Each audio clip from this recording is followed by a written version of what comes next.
Minki. Min masala kay kinong minki. Yare chara si se. Chara si thengu thenge hujik pung taruk tare.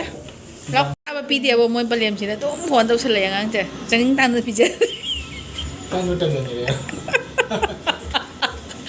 Wow, jam jang lo ye 35 ba sang kharaga 50 da lo re ba ko di sang ni se 10-15 minute ba sang ye ba ko kam kerak trap sum se ga tang mana lai ne ba ina ko ko ke pusin di threading tau to ba la ko kya ma jan thau ma jam Hi ma'am ngasi di ai seng ha koi thau ge ba ko ding chumana nung thin da chatta ba se kuire aduna si se aiga khoise ga se chemla I have ko adugi laugai na thoi ni ba ko to thok pa se kuire pizza su cha da ba ko aduna ai se pizza cha se na su hauri khoise da khangde khoise adu me khoise thoklak kane ba lambi de tholak tri ai han thokle ba ko adu gari se ngai le de ha nung thi su mangi ta nu si chu li jam nunga adu nga si se pizza cha bo ai chalu ra ga kano do lo ra ga che do lo ra ga pizza se chara ke bako dinda su dum order phajabani na dum pizza se tang chara ke dum yam dum jehla ke ko pizza dum hamdo ado anam mi di pizza se dum se khange ko ado su khangda ba myam su leidana ko mafam do ai location do dum myam da dum share tor ke bako myam jela se khoi se ngai se ji po thulakte mi mangaram su leina se lepi se ko to chalo har ma dum thole bako ado chala ke phone chu to sale bako gari ngai le beduna ada lele bako khoi gari se no sikagi auto tuk tuk haigadra jisse akhoi gi gari ne bako khoi ngai lei ni se siga khoi lambi se phaja bane thanda hoiram gi smaina taw pasa puning ga yam se bane bako ngasi smaina ina setpa phangi sa thina harawi kai noi di dinda su yam nungai bako doi khrai ni rega di nungthin ga se thukning aroi maram di olang ba myam thina ko si weather sin dum chap chare jam su ing da ba yam su olang da ba hadi nusit lo li ka yam set li eu thora se myam ngasi gi la yam sang ni bo kha kui le khoi tong ai se jau ti ne kai gi no se dinda sina tamira jau ai ya hidre yam wala di la se jau re ko khoi pot han lau lai ra ke dui matung da che lau ru ke dui matung da tap tap na kara tau ke boko jing la ke boko dai si gi lupa mga pipi ke khajam chani nge boko si se tu jali sab ta pijau ne lupa mga pipi ka si ke khajam chani nge ta to na le pija dori huji man lai Pesa dia ni pido be doni Sinda se mong myam chani ngi bo che lau da ba khoi chawe ma thau ni piro si chawe ma thau ni si sa tholo sa to ni apolo bo di dukan da mu changai ne ba ko cosmetic dukan da po sai khara lau ke lipstick lau to ri hai khoje to changai ne ba Thora.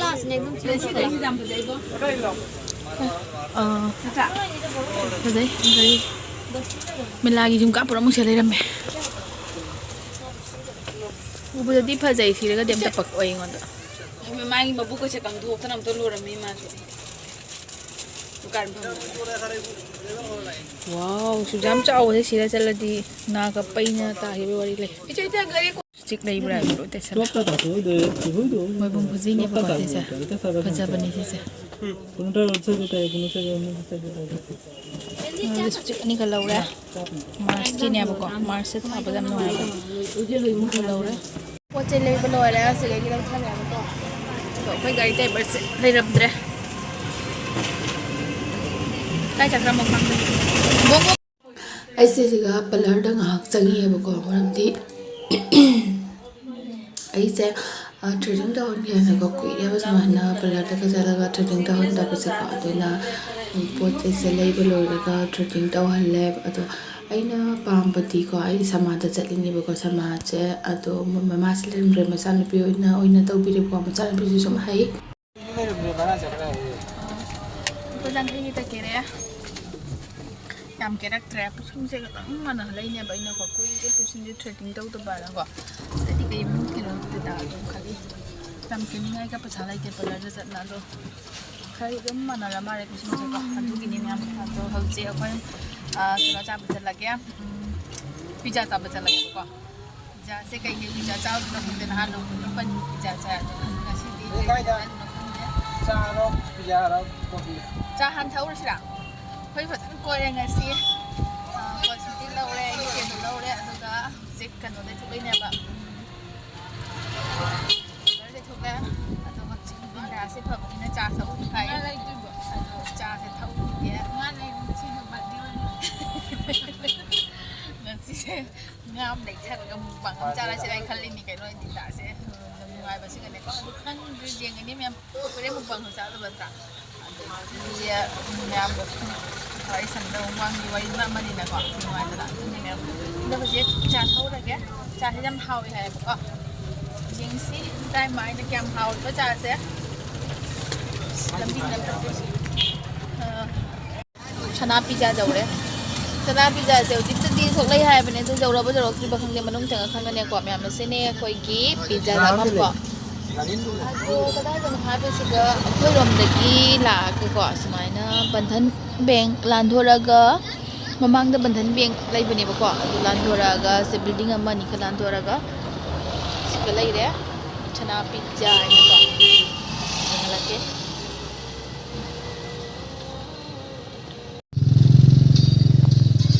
ꯁꯅꯥ pizza ꯑꯗꯨ ꯃꯅꯨꯡꯗ ꯆꯪꯉꯨꯒꯦ ꯀꯔꯤ ꯀꯔꯤ ꯀꯃꯥꯏꯅ ꯇꯧꯕ ꯀꯣ ꯑꯗꯨꯒ ꯆꯪꯉꯒ ꯌꯦꯡꯍꯜꯂꯛꯀꯦ ꯑꯩ ꯁꯤꯗ ꯂꯩꯔꯦ ꯃꯥꯏꯁꯦ ꯊ꯭ꯔꯦꯗꯤꯡ ꯇꯧꯕꯗꯩ ꯈꯔꯗꯤ ꯐꯖꯊꯣꯛꯈ꯭ꯔꯦ ꯃꯅꯨꯡꯗꯩ ꯃꯤ ꯎ ꯂꯩꯔꯝꯃꯦ ꯑꯩꯈꯣꯏ ꯄꯤꯖꯥꯁꯦ ꯉꯥꯏꯗꯣꯏꯅꯦꯕꯀꯣ ꯃꯅꯨꯡꯗ ꯆꯪꯉꯦ ꯄꯤꯖꯥꯒꯤ ꯑꯗꯨꯒ ꯄꯦꯛꯀꯤꯡ ꯇꯧꯕꯒꯤ ꯃꯣꯏ ꯄꯦꯀꯦꯠꯅꯦꯕꯀꯣ ꯍꯥ ꯑꯁꯤꯒ ꯇꯥꯇꯣꯟ ꯒꯦꯝ ꯁꯥꯟꯅꯗꯣꯔꯤ ꯍꯥꯏꯔꯤ ꯃꯐꯝꯗ ꯂꯩꯔꯦ ꯀꯤꯆꯟ ꯔꯨꯝꯅꯦꯕ ꯅꯣ ꯑꯦꯟꯇ꯭ꯔꯤ ꯐꯣꯔ ꯑꯥꯎꯠꯁꯥꯏꯗꯔ ꯑꯗꯣ ꯃꯅꯨꯡꯗ ꯁꯨꯃꯥꯏꯅ ꯂꯩꯔꯦ ꯃꯌꯥꯝ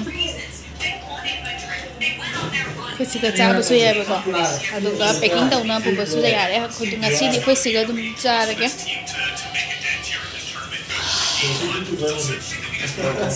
ꯁꯦ ꯁꯥꯟꯅꯔꯣ ꯌꯦꯡꯒꯦꯅꯦ ꯐ꯭ꯔꯤꯗ ꯄꯤꯗꯣꯏꯔꯣ ꯁꯥꯟꯅꯍꯟꯗꯣꯏꯔꯣ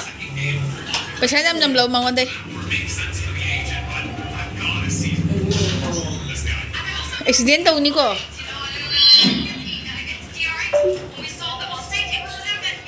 ꯑꯉꯥꯡꯅꯦꯅ ꯇꯧꯕꯤꯔꯦ ꯑꯗꯣ ꯄꯤꯖꯥ ꯆꯥꯕ ꯂꯥꯛꯄ ꯃꯤꯁꯤꯡꯗꯣ ꯕꯣꯔꯤꯡ ꯆꯨꯗꯅꯕꯅꯦꯕ ꯒꯦꯝ ꯁꯥꯟꯅꯍꯟꯗꯣꯏꯅꯦꯕ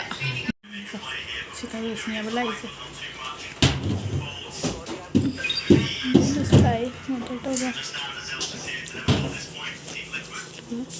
ꯀꯩꯅꯣ ꯒꯦꯝ ꯑꯗꯨꯝ ꯍꯧꯕꯗꯣ ꯀꯨꯏ ꯆꯪꯕ꯭ꯔꯣ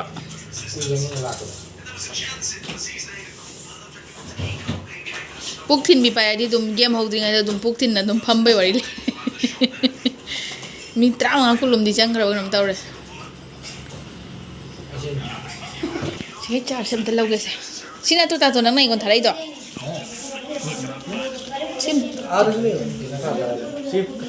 ꯑꯣ ꯃꯅꯨꯡꯗ ꯂꯩꯕꯁꯦ ꯁꯤꯔꯣ ꯑꯣ ꯍꯣꯏ ꯍꯣꯏ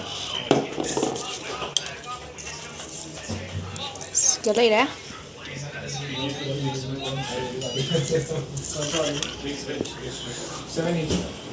ꯌꯦꯡꯍꯜꯂꯛꯀꯦꯕꯀꯣ ꯌꯥꯝ ꯀꯩꯀꯩ ꯄꯤꯖꯥꯅꯣ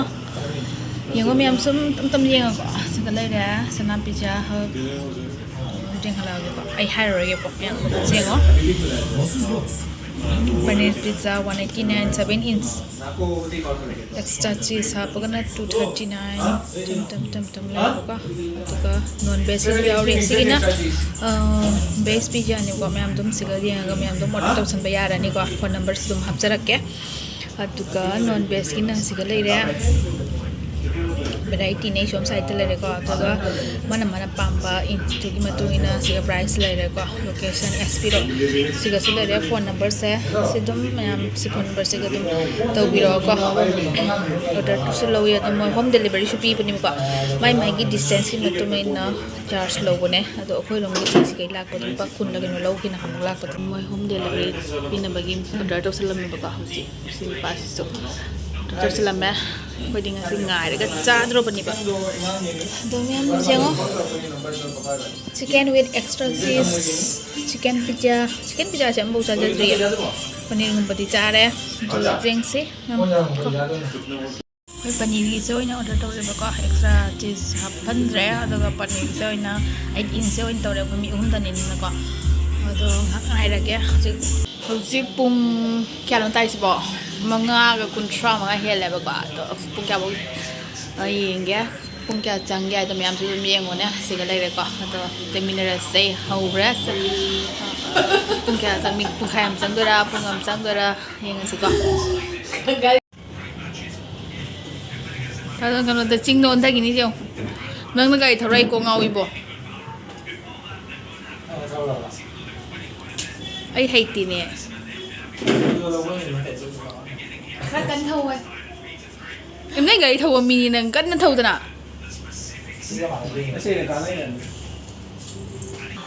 accident cha rồi cái gì miu và mi cái lỗi tắc khai thế nè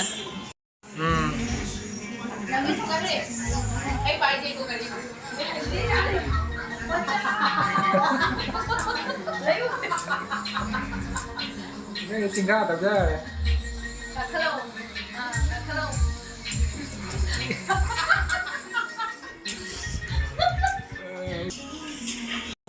Ang sige lo hare. Jam lo ye 35% hare 50 da lo re ba ko ye sang se 10-15 minute ba sang ye ba ko ni me am do ado ang ha game thana ba lo na cha ba ho hau ba ngang ni bo singang je matun to loi cha doi ma re ne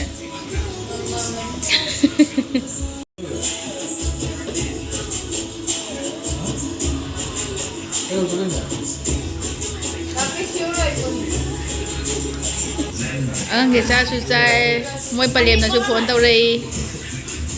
cha thi ba ngang ni si re ngang je mo cha ha ni jong je Mbak supaya dia picak pik nih. Apa pidi apa mau palem sih tu phone tau selai yang angca, jangan tanda pijat. Kan udah nih ya. Mau nggak?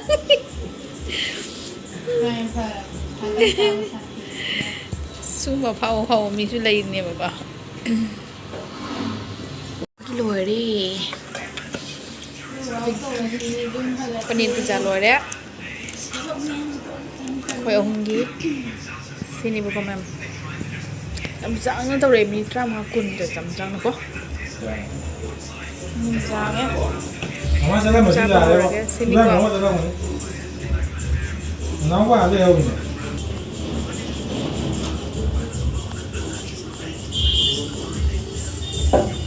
Apa kalau masih nafsu macam ni?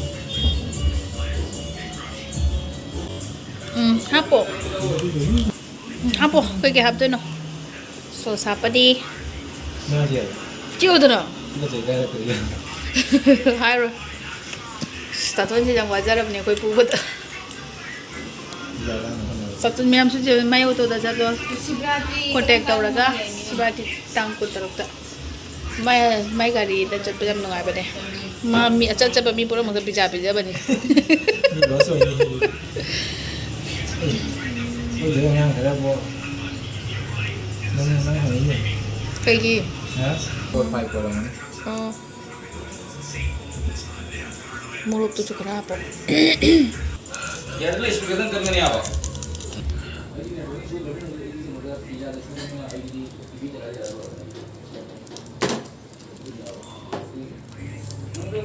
Oh, pizza ya. mau ra đây min masala cái nó không được min kia ya chả là gì chả là gì thêm nghe một chút ta đấy lóc thế lóc đó cha bữa hậu rồi cái mềm xin đi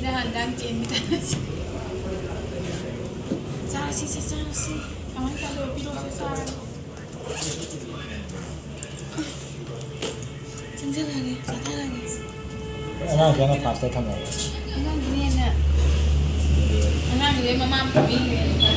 đi dầm đây đi sao chứ đây ôm mới ở đây đâu thế lại tôi sẽ xa xin nào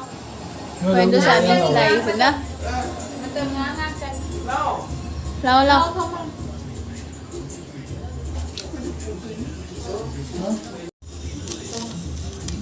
cuối đời ra kìa bạn pha mình là giá và bằng giá bisto banta hai Busy dulu ya, mengapa berjalan pizza jam lah. Hào ấy có phí ra đi hào của tầm mình nè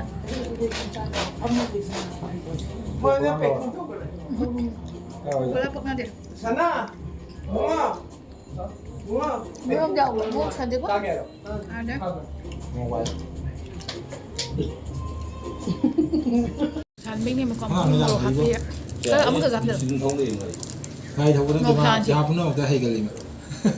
belum satu dulu ya Không sai để mình người trả lời tuổi là đi không nghĩa buồn Mesin kalau ini kalau pulang kita ujungnya.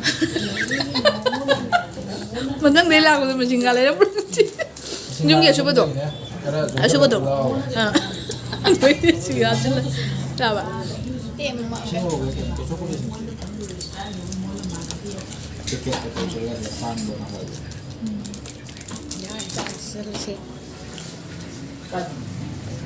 last piece niya ba idara ga hawki onki sari nga dana hawi kani nga dana hawi le sina morok ko jan challe ba ko ada ja sa ba loi re ba ko do thok le e pung taruk ki tare do sin me am khoi gi lala gi pizza som hai ga da pizza do ham ka to me am chu tum order tarok pa ya ga ni mujik challa gi amu